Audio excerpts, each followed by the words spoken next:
오늘은 성도의 삶은 언제나 복되다라는 제목으로 말씀을 나누려고 합니다.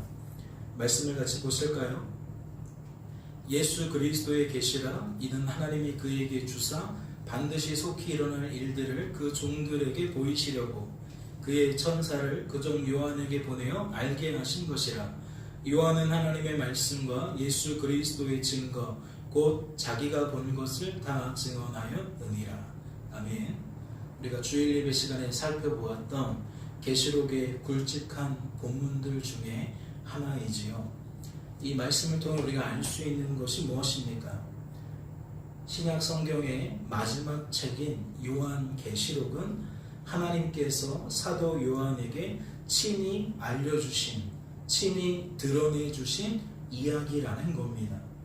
즉 요한계시록이라는 성경책은 하나님께서 하나님의 뜻을 따라 사도 요한에게 보여주신 것들에 대한 기록이라는 것이고 들려주신 것들에 대한 기록이라는 거죠. 요한계시록에는 성경책에는 하나님이 보여주신 것과 들려주신 것이 낱낱이 기록되어 있는 그러한 기록물이라는 거예요. 그렇다면 이것은 무엇을 의미할까요? 앵무새를 아시죠? 복사기를 아시죠? 사도 요한이 하나님 때문에 보게 된 것을, 듣게 된 것을 그대로, 있는 그대로 기록을 했다는 이야기일까요? 뭔가를 봤어요? 보는 즉시 본 것을 기록했다는, 뭔가를 들었어요? 들은 대로 바로 기록했다는 그러한 의미겠냐는 거예요. 이것은 그러한 의미라고 볼 수는 없어요. 내가 지금 무언가를 보더라도 그 본 것을 내가 기록하려면 그 본 것을 무엇으로 기록을 해야 돼요? 언어로 기록을 해야 돼요. 언어로 기록을 한다는 건 언어로 내가 본 것을 표현을 해야 된다는 거예요. 그러면 여기에 무엇이 개입될 수밖에 없어요? 주관적인 해석이 개입될 수밖에 없어요.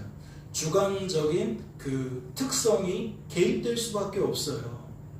같은 사물을 보았는데 그 사물을 기록하는 방식이 각 사람들마다 그 특성이 다르잖아요. 그 다른 특성에 맞추어서 그 본 것이 기록될 수밖에 없다는 거죠. 이것을 다른 말로 표현을 하자면 하나님이 인간에게 어떠한 계시를 주시면 그것을 통해 인간은 무언가를 깨닫게 된다는 거예요.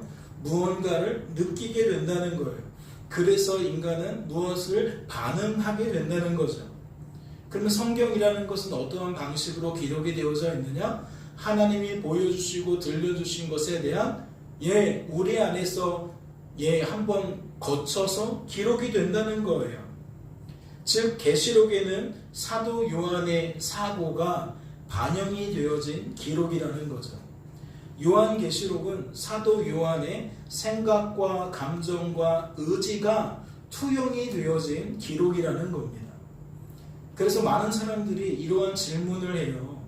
그러면 이것은 하나님의 말씀이냐? 사도 요한의 이야기냐? 하나님이 알려주신 것을 강조하면 하나님의 저작이지만 그것을 가지고 또 인간적인 해석이 덧붙여졌다면 그것은 사람의 저작이 아니겠느냐? 과연 이것이 누구의 저작이냐? 하나님의 저작이냐? 사람의 저작이냐? 이러한 질문들을 갖게 된다는 거죠.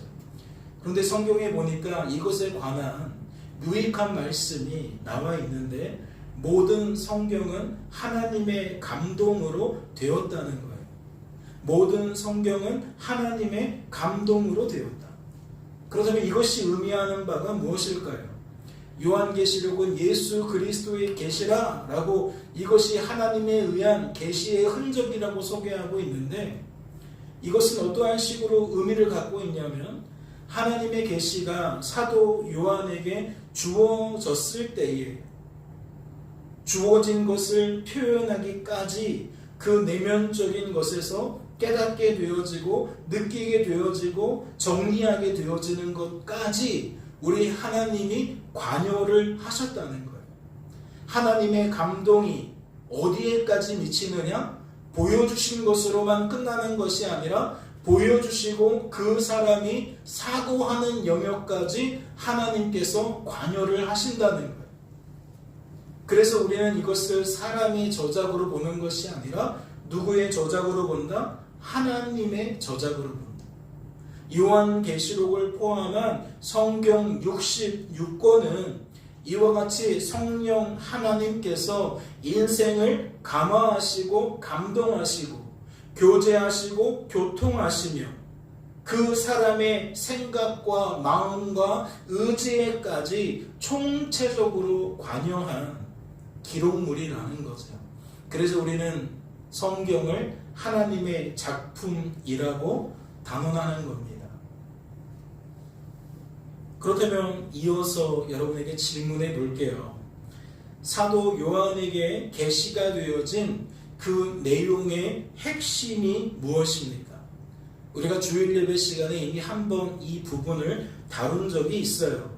예수 그리스도의 계시라는 것을 풀어드리면서 이 계시가 어떠한 의미를 담고 있는 것이냐라고 설명을 드렸죠.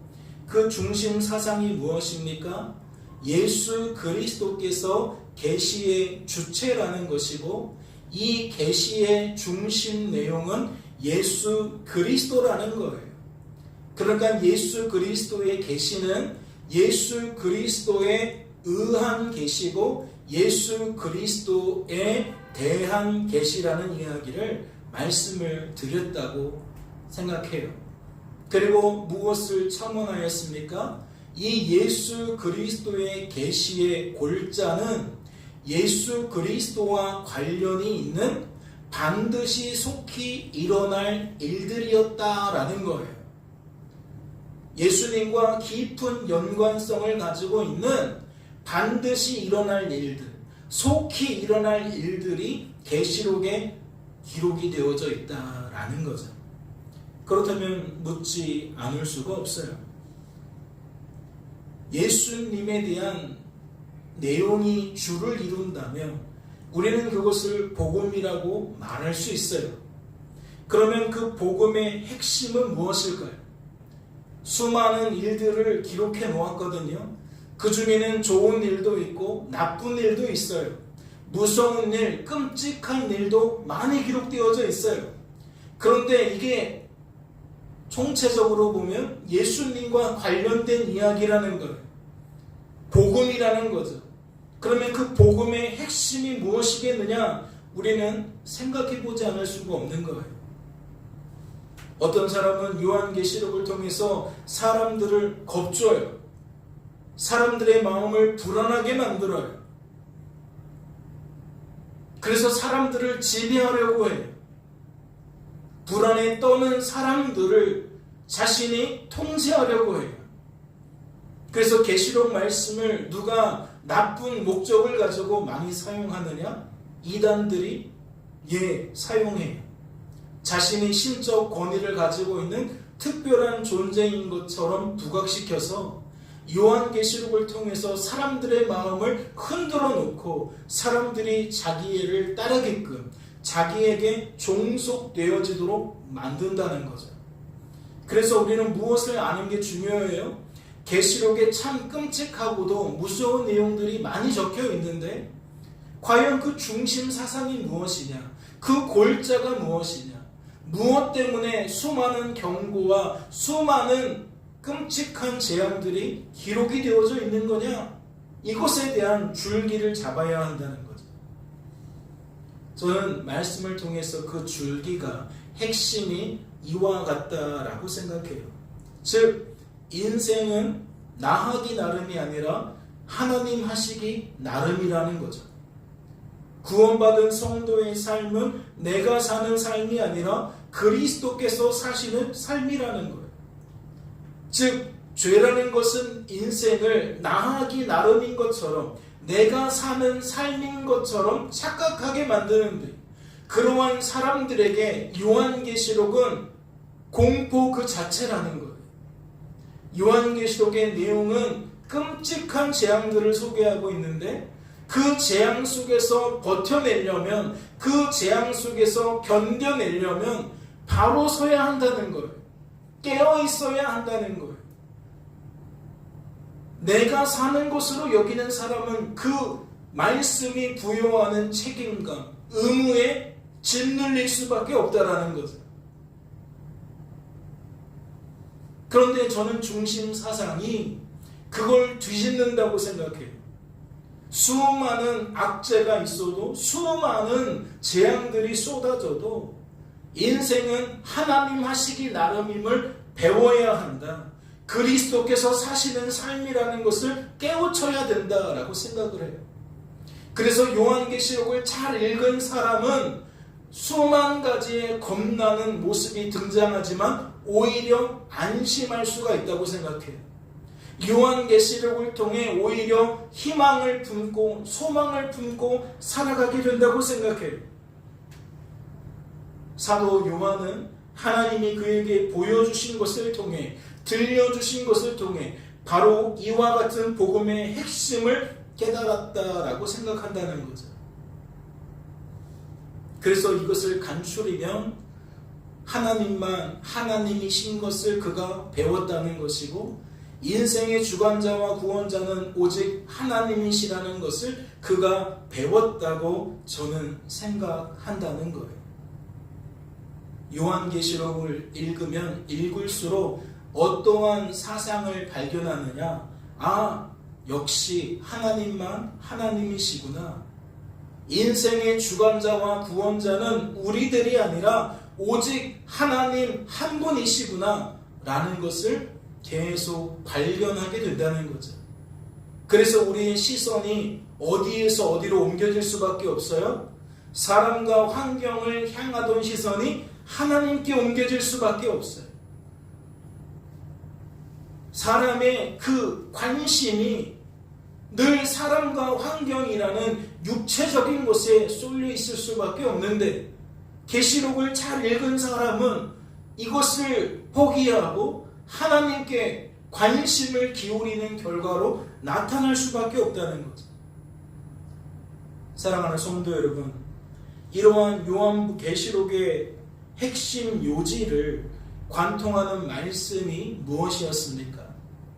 우리가 주일 예배 시간에도 상고해 보았는데요, 이사야 선지자를 통해 하나님이 계시해 주신 그 예언의 말씀이었죠.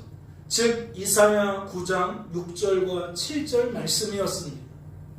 이는 한 아기가 우리에게서 낳고 한 아들을 우리에게 주신 바 되었는데, 그의 어깨에는 정사를 메었고 그의 이름은 기묘자라, 모사라, 전능하신 하나님이라, 영존하시는 아버지라, 평강의 왕이라 할 것이니라.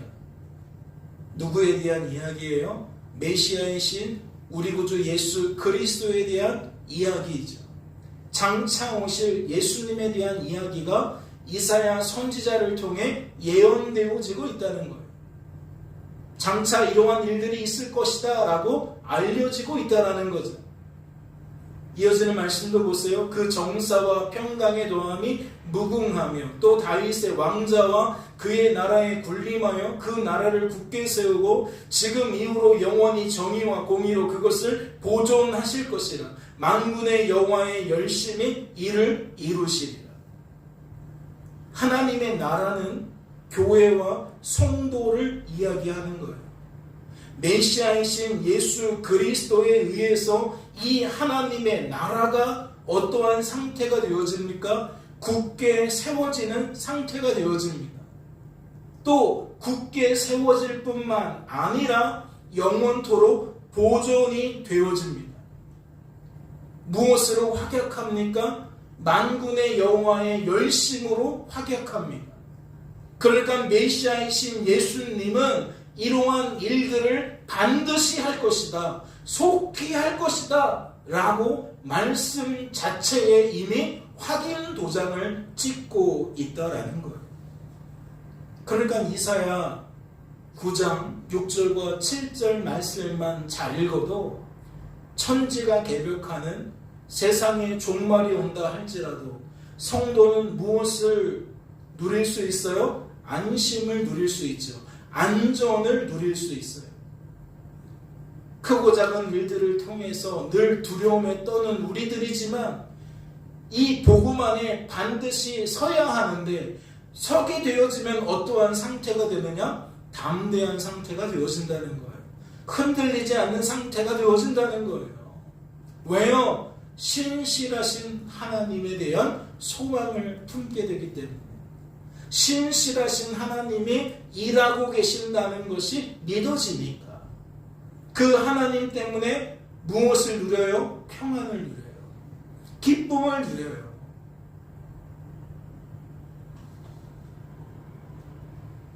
요한계시록도 이러한 골자로 누구에 대하여 메시지를 냅니까? 소아시아의 7교회에 대해서 메시지를 내요. 그래서 소아시아의 7교회에 대한 메시지가 2장과 3장에 기록되어져 있는데 1장, 2장, 3장을 바르게 해석한 사람은 모든 교회와 모든 성도가 하나님 바라기가 되어야 한다라는 결론을 낼 수밖에 없다는 거죠. 하나님을 의지하는 존재가 되어져야 한다는 결론을 내릴 수밖에 없어요. 하나님만 자랑해야 된다는 결론을 내릴 수밖에 없다는 거죠. 하나님이 아닌 것들에 마음을 빼앗기고 시선을 빼앗길 수밖에 없는 것이 우리들이에요. 교회가 쓰러질 수밖에 없고 성도가 무너질 수밖에 없는 게 우리의 현실이라고.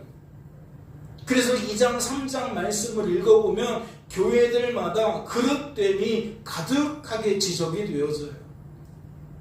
그리고 그 그릇됨은 우리 모든 교회와 성도들에게 다 적용되어질 만한 본질적인 그릇됨이. 그러니까 성도는 말씀을 잘 읽으면 나의 민낯, 나의 추악함을 발견할 수밖에 없어요. 우리 교회의 한계를 발견할 수밖에 없다는 거죠. 그래서 우리는 어떠한 삶의 태도로 전향이 되어지느냐? 말씀을 잘 읽게 되어진다면 예수 그리스도에게로 다시 회귀하는, 예수 그리스도에게 우리의 생각과 감정과 의지가 고정되어지는 상태로 전환이 되어진다는 거예요. 그러니까 전체를 보지 않아도 1장, 2장, 3장만 잘 봐도 우리는 종말의 때에 어떠한 삶을 살아야 하는지, 살게 될 것인지 가늠하기에는 충분하다는 거죠. 그런데 말씀은 친절하게도 계속해서 이어가고 있죠. 말씀을 보실까요? 4장부터 말씀이 이렇게 전개됩니다. 1장과 다름이 없어요. 이후에 내가 보니 하늘에 열린 문이 있는데 내가 들은 바 처음에 내게 말하던 나팔 소리 같은 그 음성이 이르되 이리로 올라오라. 이후에 마땅히 일어날 일들을 내가 내게 보이리라 하시더라. 내가 곧 성령에 감동되었더니 보라, 하늘의 보좌를 베풀었고 그 보좌 위에 앉으신 이가 있는데, 그 모습이 어떠하다라는 것을 알 수 있어요. 직전에 살펴본 1장 1절로 2절 말씀과 별반 다르지 않다는 것을 알 수 있죠. 이번에도 하나님이 계시의 주체가 되셔서 사도 요한에게 무언가를 보여주신다고요. 무언가를 들려주신단 말이에요. 특별히 어떠한 내용이 소개되어 있습니까? 사도 요한이 하나님 때문에 하나님의 나라에 올라가게 되는 환상을 경험했다라는 것을 알 수 있어요. 그곳에서 그가 본 것이 무엇입니까? 들은 것이 무엇이죠?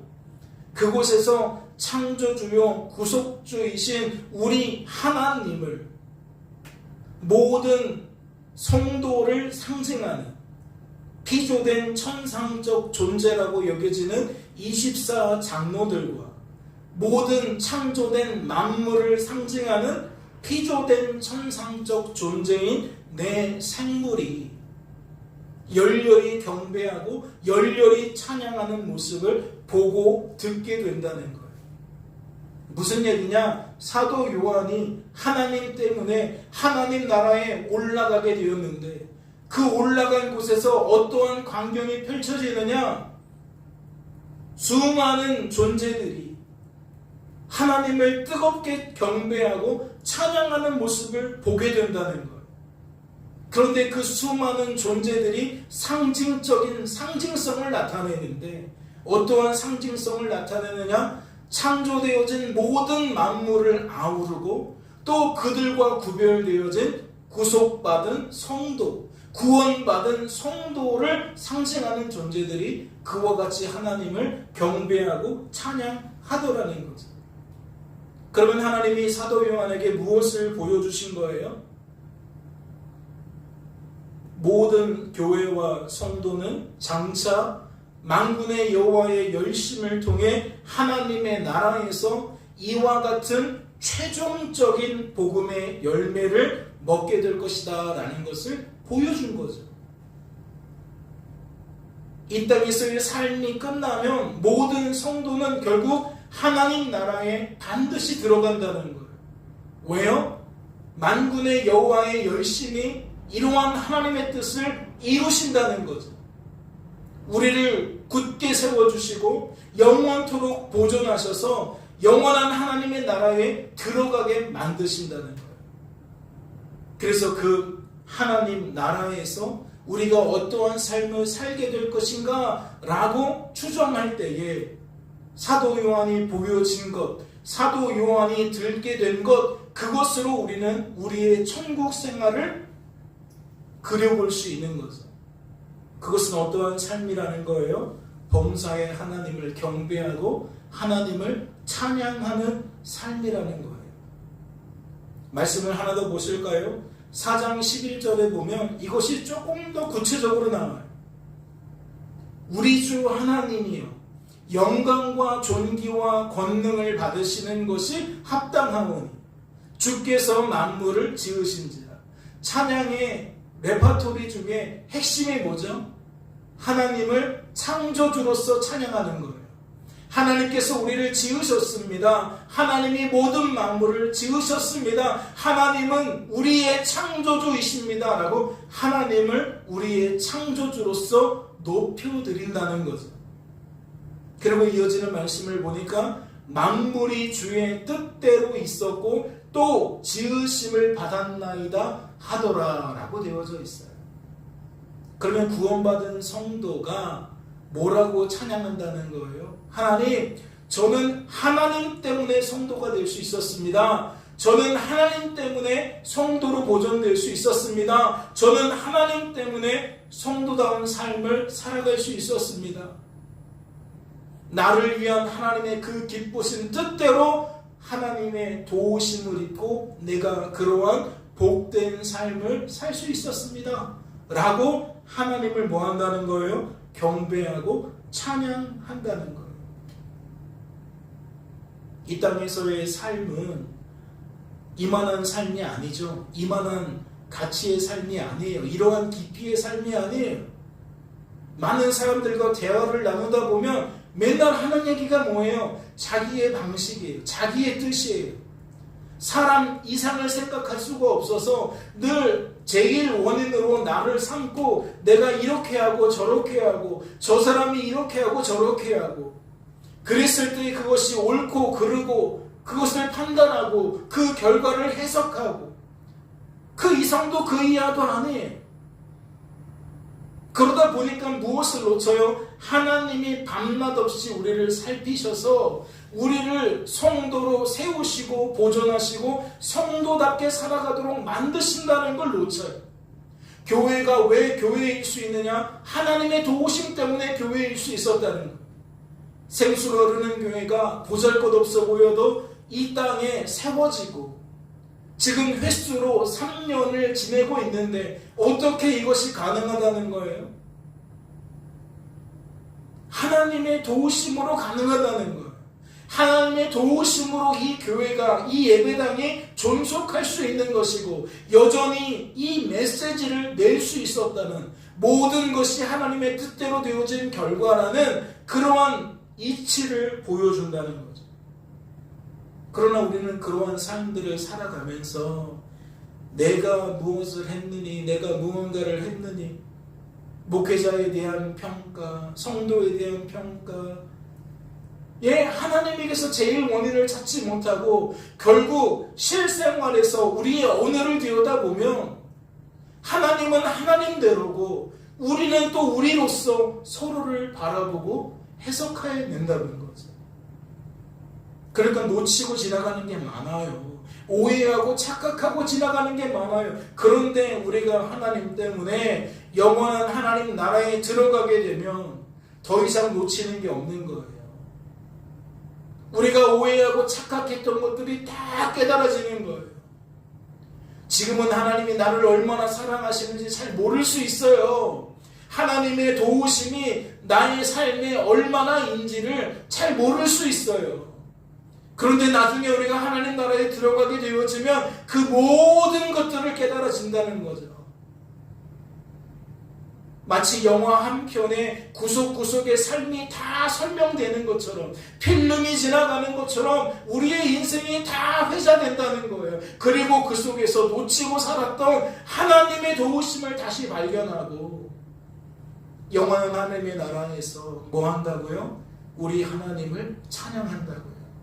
나의 주 나의 하나님을 찬양한다고요. 하나님 때문입니다. 하나님 덕분입니다. 하나님 감사합니다. 이 땅을 살아가면서는 이러한 단어들, 이러한 표현들 달고 살지 못했는데 영원한 하나님의 나라에서는 늘 이러한 표현을 달고 살아가게 된다라는 거죠. 그런데 말씀을 보니까 반드시 속히 일어날 일들은 이와 같이 하나님의 교회와 성도들이 누리게 될 삶으로만 그치는 것이 아니었어요. 우리가 주일날 살펴본 것처럼 6장부터는 모든 만물에 대한 이야기, 모든 만물에게 나타날 반드시 속히 일어날 일들이 소개가 되더라는 거죠. 그것이 오늘 본문이 담고 있는 내용이라고 말씀을 드렸잖아요. 내가 보매 또 보는 거예요. 내가 들으니 사도 요한이 또 듣게 되는 거예요. 사도 요한은 하나님 때문에 무엇을 보게 되었습니까? 그는 또다시 새로운 계시를 받게 되었는데 그는 무엇을 보게 된 거죠? 하나님께서 무엇을 보여주신 겁니까? 어린 양이신 예수 그리스도께서 7인 중에 하나를 떼시는 것을 보게 된 겁니다. 그렇다면 이것은 무엇을 드러내는 거죠? 예수 그리스도께서 이 땅에 초림하심으로, 즉 참 하나님과 참 사람으로 이 땅에 오심으로, 나심으로 무엇이 시작됐다? 종말이 시작됐다. 하나님의 심판이, 하나님의 구원이 시작됐다. 예수님이 이 땅에 오시는 순간 무엇이 시작되었느냐? 종말이 시작됐다. 하나님의 심판이, 하나님의 진노가, 그리고 하나님의 구원이 동시에 시작되었다. 지금 그 사건을 나타내는 거예요. 그래서 마태, 마가, 누가, 요한복음을 살펴보면 당시 유대인들이 이러한 메시아의 초림을 어떻게 받아들이고 있었는지를 알 수가 있죠. 하나님께서 보내주시기로 약속하신 그 메시아를 통해 당대의 유대인들이 주어진 삶 속에서 무엇을 기대하며 살고 있었는지를 우리는 알 수가 있다는 거예요. 그들은 메시아를 통해, 예수 그리스도를 통해 하나님께 택함받은 자신들에게는 하나님의 구원이 임하고, 즉 유대인에게는 승리가 임하고, 그렇지 않은 자들에게는, 유대인이 아닌 모든 민족들에게는 하나님의 심판이 임하게 될 거라고 여겼습니다. 이는 종말의 모습을 그들이 어떻게 여기고 있었다는 거예요? 두 그룹으로 나누어서 이분법적으로 생각했다는 거예요. 철저하게 다른 삶, 철저하게 구별이 되어지는 삶. 한쪽에는 구원이 주어지고 한쪽에는 심판이 주어지는 것으로 그렇게 그들은 여기고 있었다는 거죠.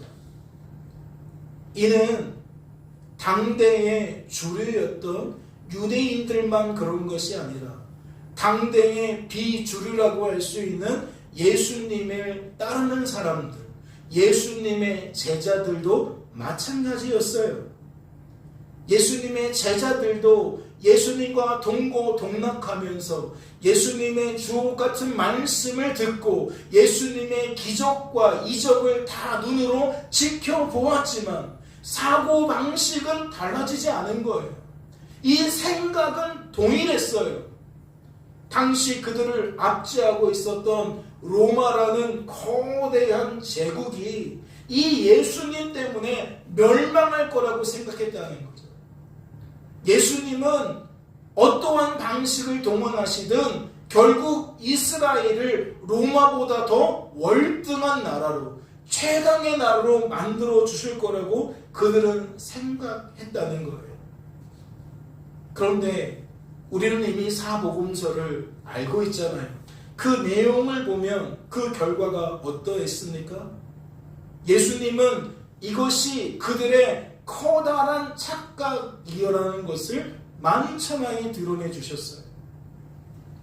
예루살렘에 입성하실 때에 많은 사람이 드디어 때가 되었다. 예수님이 왕이 되셔서 이 나라를 부국강병하게 만드실 거다. 그 어떠한 나라보다 강한 나라, 부유한 나라 만들어 주실 것이다 라고 노래를 불렀어요. 하나님을 찬양했어요. 그런데 예수님은 어떠한 길을 걸어가셨죠? 로마라는 제국을 멸망시키지 않으셨어요. 이스라엘에게 영광을 되찾아주지도 않으셨어요. 오로지 십자가를 짊어지고 죽음의 길을 묵묵히 걸어가셨어요. 사람들은 무엇을 오해한 거죠? 당대의 유대인들이나 예수님의 제자들이나 무엇을 오해하고 있었던 겁니까? 종말의 때라는 것은 두 가지 차원에서 첫째, 초림으로 시작되고 재림으로 끝이 난다라는 것을 오해하고 있었던 거예요. 메시아가 오면 그것으로 모든 것이 끝나는 줄 알았던 거예요. 사실 그들이 소망하고 있었던 종말의 모습은 예수님이 다시 오실 그때에 반드시 나타날 거예요. 심판주로 이 땅에 다시 오실 예수님에 의해서 그날에는 정말 철저하게 한쪽에서는 구원이 베풀어지고 한쪽에서는 심판이 베풀어질 거라는 거죠. 그러나 이것을 그들이 오해하고 있었기 때문에, 초림의 의미를 오해하고 있었기 때문에 종말의 때를 살아가는 성도의 삶을 그들이 오해하고 있는 거죠. 영원한 하나님 나라에서 누리는 삶과 죄악 많은 이 땅에서 예수님이 다시 오실 때까지 누려야 하는 삶을 혼동하고 있었다는 거예요. 그렇다면 묻지 않을 수 없어요. 여러분은 왜 교회 다니시죠? 여러분은 교회 다니시면서 어떠한 삶을 기대하며 다니십니까? 예수님을 믿으며 무엇을 상상하고 계신 거죠? 이 유대인들과 다르게 오해에서 벗어나셨습니까? 아니면 그들처럼 여러분도 오해하고 계십니까? 말씀을 보면 성탄의 의미를 밝히는 말씀이죠. 누가복음 2장에 이렇게 표현되어지고 있어요. 오늘 다윗의 동네에 너희를 위하여 구주가 나셨으니 곧 그리스도 주시니라. 너희가 가서 강보에 쌓여 구유에 뉘어있는 아기를 보리니 이것이 너희에게 표적이니라 하더니, 예수님이 초림 사건을 말하고 있는 거예요. 참 사람과 참 하나님으로 이 땅에 나신 그 사건을 지금 소개하고 있는 거예요. 이어지는 말씀이 무엇입니까? 호련히 수많은 천군이 그 천사들과 함께 하나님을 찬송하여 이르되 지극히 높은 곳에서는 하나님께 영광이요 땅에서는 하나님이 기뻐하신 사람들 중에 평화로다 하니라. 예수님이 이 땅에 오심으로 종말은 시작되었다고 말씀을 드렸죠. 시작된 종말 앞에 천사가 하는 말이 무엇입니까? 그리스도의 초림의 의미가 무엇이기에 그들은 이와 같이 하나님을 칭송하고 있는 걸까요? 땅에서는 하나님이 기뻐하신 사람들 중에 평화로다.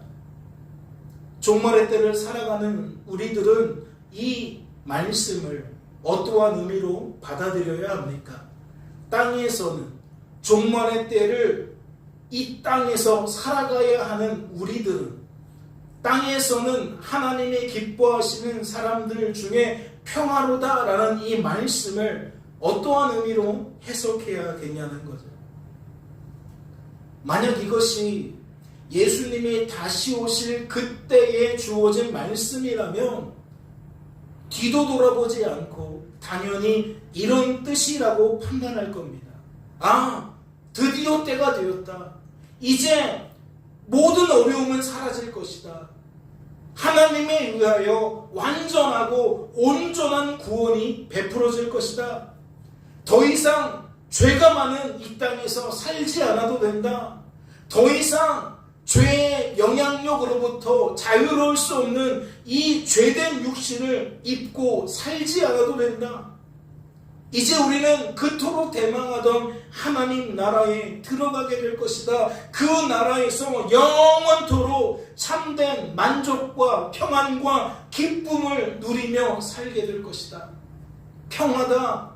유일한 평화다. 진짜 참된 평화다.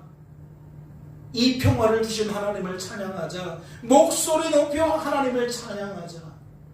이런 뜻이 될 거라고요.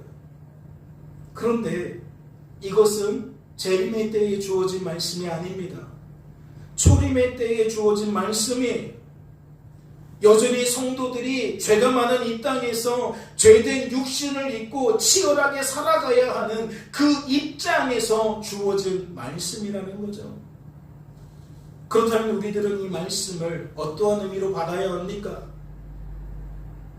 마냥 장밋빛 삶으로 이해해도 되겠습니까? 만약 그렇게 받아들였다가 그렇지 않은 일들이 발생하면 그때는 어떻게 해야 되죠? 다시는 아프지 않을 줄 알았는데, 다시는 재발하지 않을 줄 알았는데, 위협적인 질병에 한 번도 아니고 두 번이나 노출된다. 사업의 실패를 한 번도 아니고 두 번이나 경험한다. 가정의 깨어짐을 한 번도 아니고 두 번이나 경험한다. 그토록 믿었던 사람들에게 한 번도 아니고 두 번이나 배신을 당한다.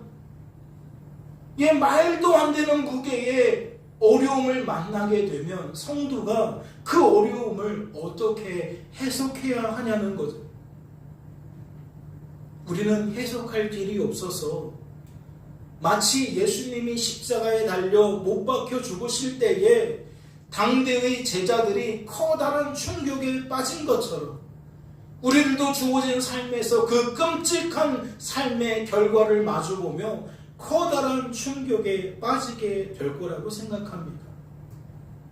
그러니 거듭해서 말씀을 드리지만 초림의 때를 살아가고 있는 우리들은 오해해서는 안 됩니다. 착각해서는 안 돼요. 종말의 때를 살아가는 성도된 우리들은 두 눈 크게 뜨고 주어진 삶을 직시하며 말씀 안에서 해석해야 한다는 거예요. 마태복음 말씀을 좀 보실까요? 장차 형제가 형제를, 아버지가 자식을 죽는 데에 내주며 자식들이 부모를 대적하여 죽게 하리라. 종말의 때에 나타날 현상이라는 거예요. 또 너희가 내 이름으로 말미암아 모든 사람에게 미움을 받을 것이나 끝까지 견디는 자는 구원을 얻으리라. 몸은 죽여도 영혼은 능히 죽이지 못하는 자들을 두려워하지 말고 오직 몸과 영혼을 능히 지옥에 면하실 수 있는 이를 두려워하라. 참새 두 마리가 한 아사리온에 팔리지 않느냐. 그러나 너희 아버지께서 허락하지 아니하시면 그 하나도 땅에 떨어지지 아니하리라. 너희에게는 머리털까지 다 세신 바 되었나니 두려워하지 말라. 너희는 많은 참새보다 귀하니라. 내가 세상에 화평을 주러 온 줄로 생각하지 말라. 화평이 아니요 검을 주러 왔노라. 또 자기 십자가를 지고 나를 따르지 않는 자도 내게 합당하지 아니하니라. 자기 목숨을 얻는 자는 잃을 것이요 나를 위하여 자기 목숨을 잃는 자는 얻으리라. 여러분, 말씀을 통해 무엇을 발견하셨어요? 지금 마태복음 10장은 우리들이 계속해서 종말의 때에 경험케 되어질 상황을 설명한 거예요. 우리가 주일날도 살펴보았지만 지금 이 상황이 줄어드는 게 없어요. 계속 확장되어질 거예요. 더 강하게 나타날 거예요. 더 많은 사람들에게 나타날 거예요. 가족이 가족이 아닌 게 되는 거예요. 친구가 친구가 아닌 게 되는 거예요. 여러분, 종말의 때에 구원받은 성도에게 주어진 삶은 말씀을 통해서 장밋빛 삶이 아니라는 것을 발견하셨지요. 말씀은 우리에게 종말의 때에 경험케 되어질 삶을 견뎌내야 하는 삶이라고 소개하고 있습니다. 견뎌내야 하는 삶. 종말의 때를 살아가는 성도들은 부득불 어떠한 삶을 살아야 한다? 견뎌내야 하는 삶을 살아가야 한다. 말씀을 다시 보세요. 장차 형제가 형제를, 아버지가 자식을 죽는 데에 내주며 자식들이 부모를 대적하여 죽게 하리라. 이게 말이에요, 방구예요. 가족이 가족을 해치는 역사, 가족이 가족을 배신하는 역사, 몸을 죽이고 마음을 죽이고 정신을 죽이는 이 끔찍한 일들이 자행되어질 거라고 말하고 있어요. 이 일은 확장해서 해석도 되겠죠. 가정 안에서만 발견한 것이 아니라 친구 사이에서도, 혈맹이라고 여겨졌던 국가와 국가 사이에서도 자기의 이익을 위해서는 뭐 할 수 있는 거예요? 얼마든지 내팽개칠 수 있는 거예요. 상대방을 사지로 몰아갈 수 있는 거예요. 나에게 이익이 되지 않으면 얼마든지 버릴 수 있는 세상이 되어질 거라는 거죠. 그러니까 그러한 삶을 살아가는 우리들은 어떠한 삶이 요구되는 거예요? 견뎌내야 하는 삶이 요구되어야 하는 거예요. 특별히 말씀은 그 견딘이 미움받는 거라고 소개하지 않아요. 미움받는 것, 마음의 데미지만 아니라 결국은 뭐예요? 육신의 죽음이에요. 죽음의 고통이에요. 즉 우리가 견뎌내야 하는 일들 중에는 무엇이 포함된다? 죽음이 포함된다. 그렇다면 생각해 보아야겠지요. 과연 누가 이 땅에서 죽음의 공포를 끊어낼 수 있을까? 누가 죽음을 초연할 수 있을까? 그러나 말씀은 성도가 죽음까지 견뎌내야 한다고 말해요. 주어진 삶 속에서 경험케 되어지는 다양한 환난과 핍박과 고난을 통해 간접적으로 경험하게 되어지는 그 죽음의 공포를 우리는 견뎌내야 한다는 거죠.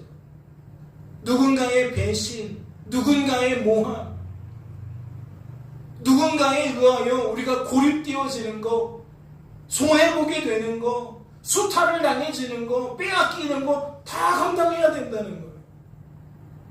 그리고 종국에는 무엇도 감당해야 된다는 거예요. 이 땅에서 육체적인 죽음을 통해 간접적인 죽음의 공포가 아니라 직접적인 죽음의 공포를 견뎌내야 한다는 거죠.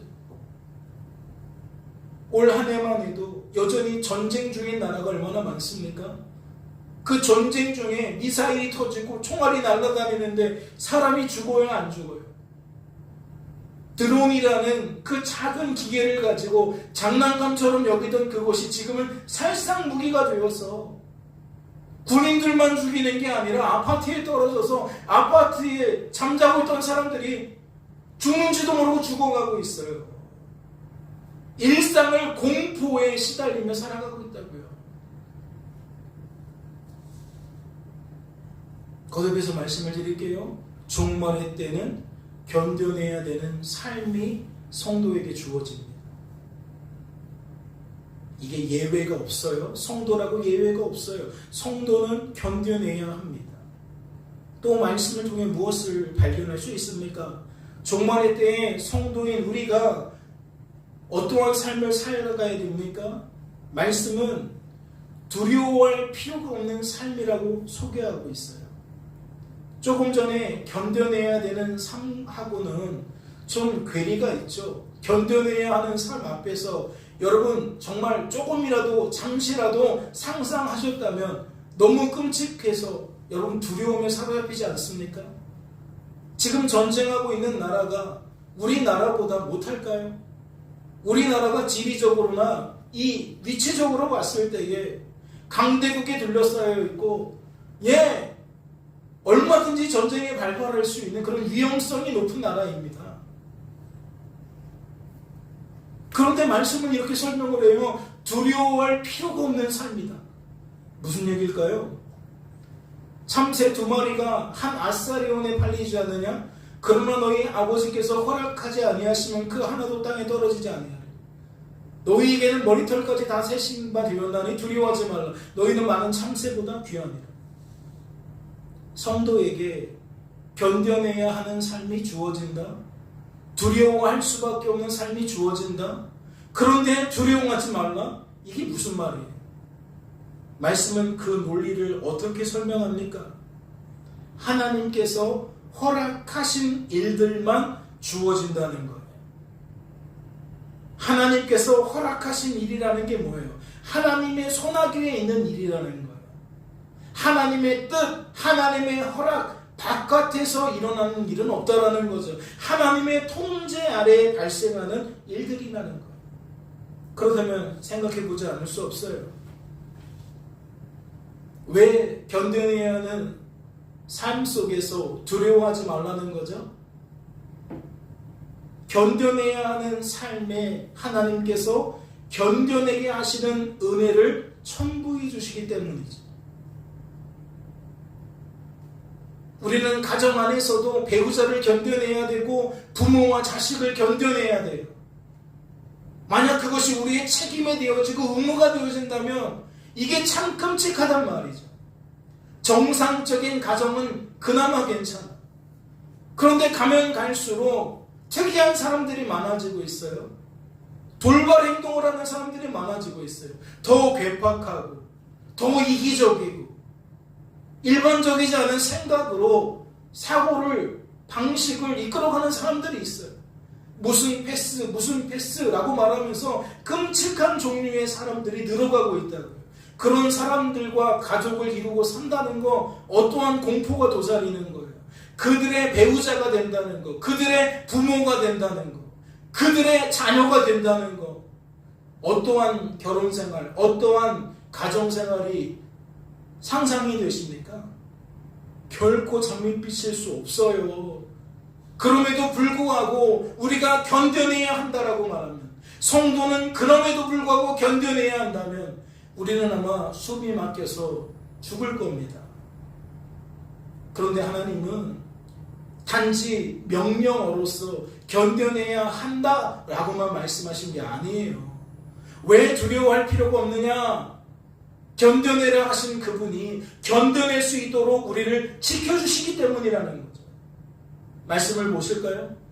평강의 하나님이 친히 너희를 온전히 거룩하게 하시고 또 너희의 온 영과 혼과 몸이 우리 주 예수 그리스도께서 강림하실 때에 흠없게 보존되기를 원하노라. 너희를 부르신 이는 미쁘시니 그가 또한 이루시리라. 하나님께서 견뎌낼 수 있도록 만드신다는 얘기 아니겠어요? 우리가 얼마나 약한 존재입니까? 얼마나 악한 존재입니까? 말 한마디에도 그렇게 섭섭해갖고 토라지기를 일쓰고 감정이 조절이 안 돼서 화를 내기 일쓰고 약점이 많은 우리들이에요.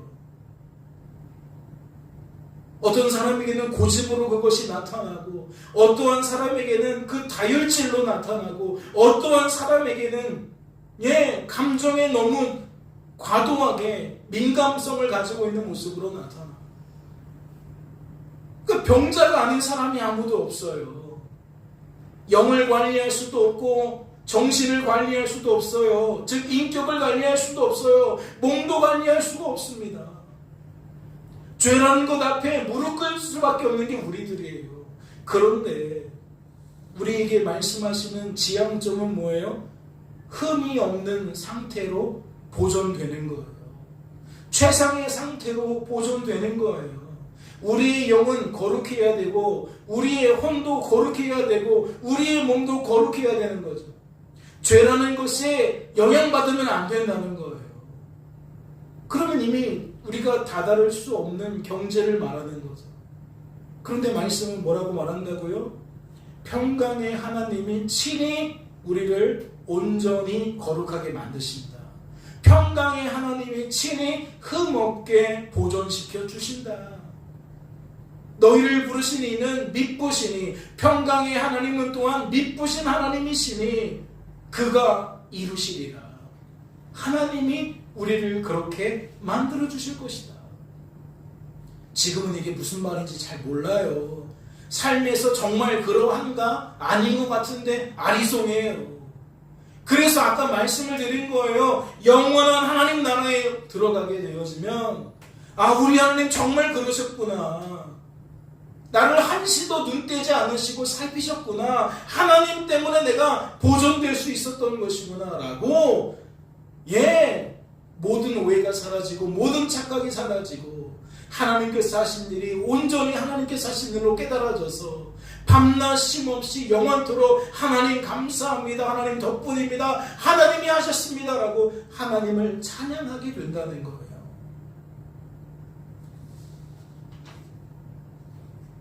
주일날에도 말씀을 드렸죠. 성도는 주님과 함께하는 사람들입니다. 함께 하시는 주님은 친히 온전하게 만들어 주시는 분이에요. 친히 강하게, 굳건하게, 견고하게 만들어 주시는 분이라고요. 성경은 끊임없이 하나님의 하나님 되심을 소개하고 있어요. 이것이 삶이 되고 일상이 되어지는 자는 이미 하나님의 나라를 이 죄악 많은 세상에서도 간헐적으로 누리며 살게 된다고요. 그래서 뭘로 확인하면 돼요? 입술을 열어 하나님 감사합니다. 하나님 덕분입니다. 하나님께서 하셨습니다. 라고 고백하는 주변 사람들이 있다면 주목해 보세요. 그는 이미 하나님의 나라를 살고 있는 거예요.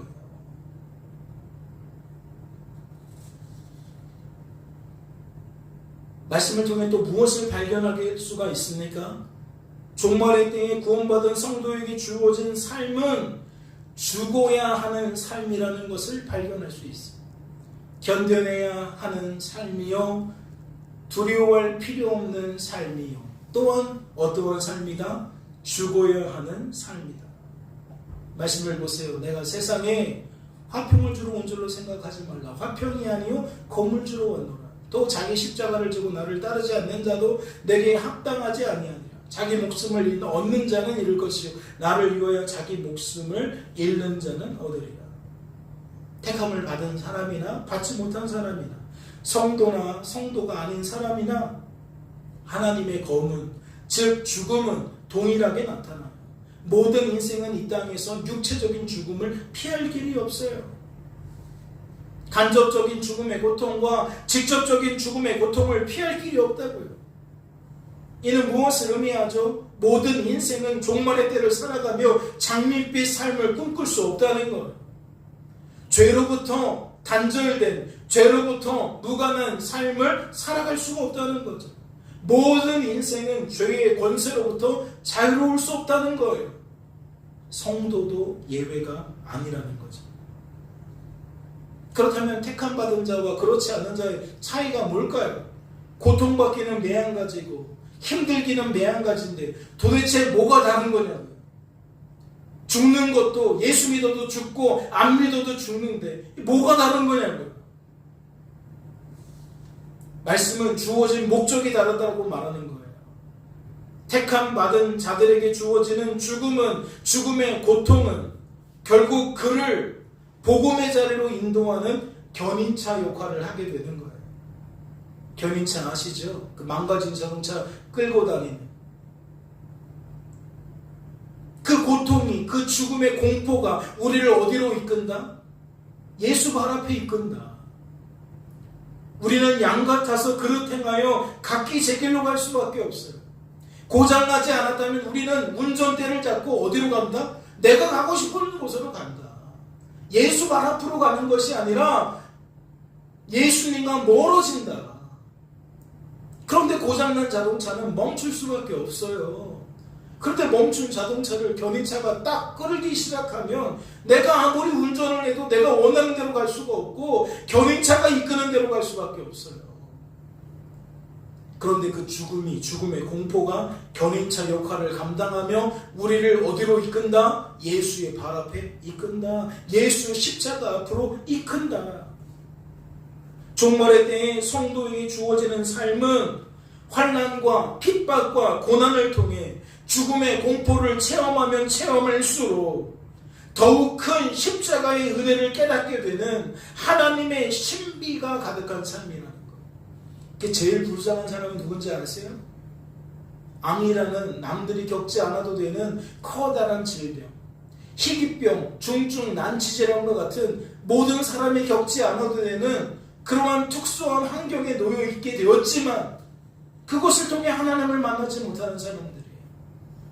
그것을 통해 예수의 발 앞으로 이끌어가지 못하는 사람이. 택자와 비택자의 차이는 모든 기회가 하나님 사용하시는 축복의 도구가 될 수 있는데 누가 비참하다? 그 큰 어려움을 당해놓고도 성도가 성도다워지지 못한다는 것이 비참하다.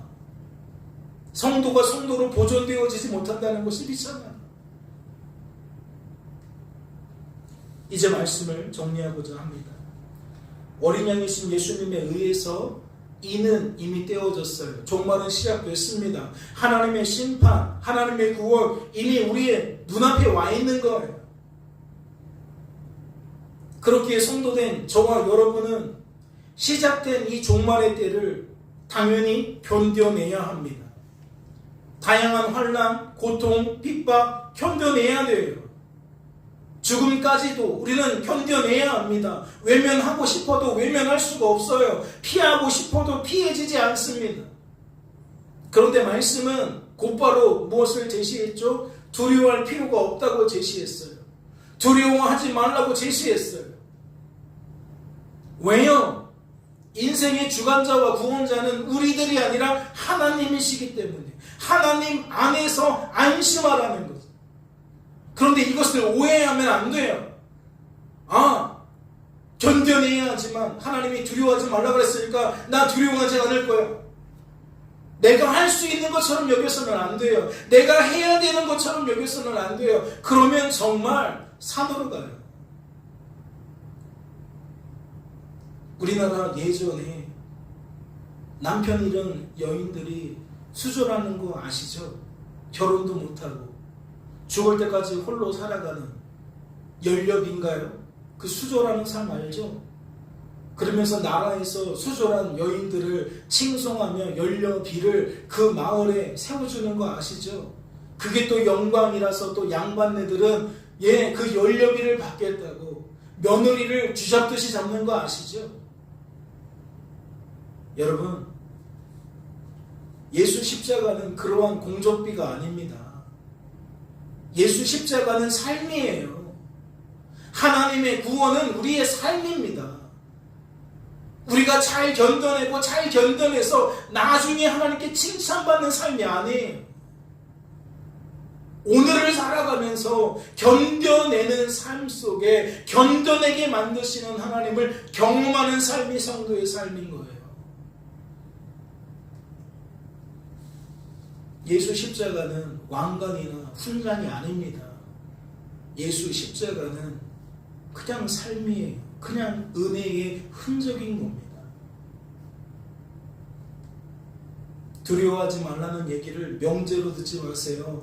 명령과 규율로 듣지 마세요. 두려워하지 않게 만드시는 하나님의 통치를 기대하세요. 구원을 기대하세요. 내가 어떻게 고등학교를 견뎌낼 수 있을까? 지금도 공부하기 싫은데 고등학교에서 내가 어떻게, 나중에 대학교, 나중에 직장생활, 나중에 결혼생활, 그거 어떻게 감당할 거예요? 내가 감당해야 된다, 내가 감당해야 된다. 그러면 숨 막혀요, 여러분. 내가 감당하는 삶이 아니에요. 담임 목회, 내가 주님을 위해서 감당해야지, 참아내야지, 견뎌내야지, 내가 충성해야지, 내가 내 자신을 쳐서 복종해야지. 그러면 그 사람에게는 십자가가 훈장이 되는 거예요. 공적비가 되는 거예요. 내가 사는 삶으로 여기면 인생이 그렇게 흘러가요. 그리고 나중에 예수님 앞에서 뭐라고 고백하는 거예요? 하나님, 그게 아니었네요. 제 모든 삶의 순간순간마다 하나님의 뜻대로 되어지지 않은 게 없네요. 하나님의 일하심이 없었던 적이 없네요. 포근한 하나님의 품 안에서도 제가 늘 두려워하고 절절매며 내가 노심초사했네요. 하나님 덕분입니다. 하나님 감사합니다. 하나님이 하셨습니다. 여러분, 내가 사는 것처럼 여기다가 그렇게 예수님 만나실 거예요. 그리스도께서 사시는 것처럼 여기다가 예수님 만나실 거예요. 이 땅에서도 하나님 나라 누리다가 영원한 하나님의 나라를 들어가실 거예요. 아니면 이 땅에서는 지옥을 살다가 나중에 영원한 하나님의 나라를 들어가실 거예요.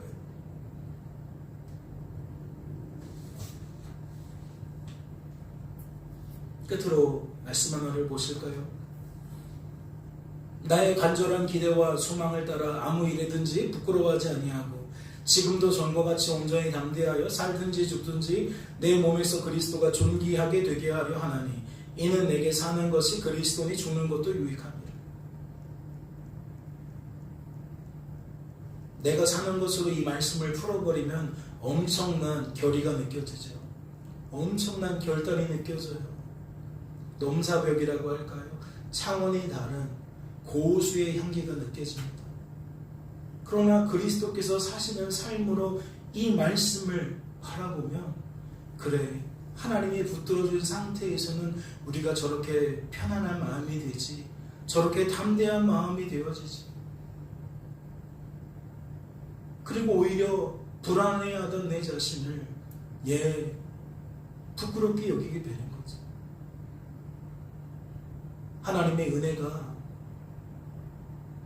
말씀을 또는 삶을 그리스도께서 사시는 것으로 여기게 만드시기를 주님의 이름으로 소망합니다.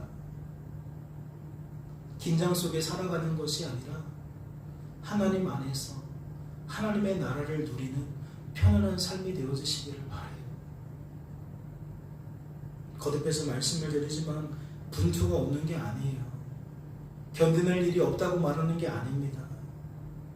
내가 견뎌낼 것으로 절치부심할 것이냐, 하나님 때문에 견뎌지는 삶으로 여기며 살아갈 것이냐의 문제를 말씀을 드리는 거예요.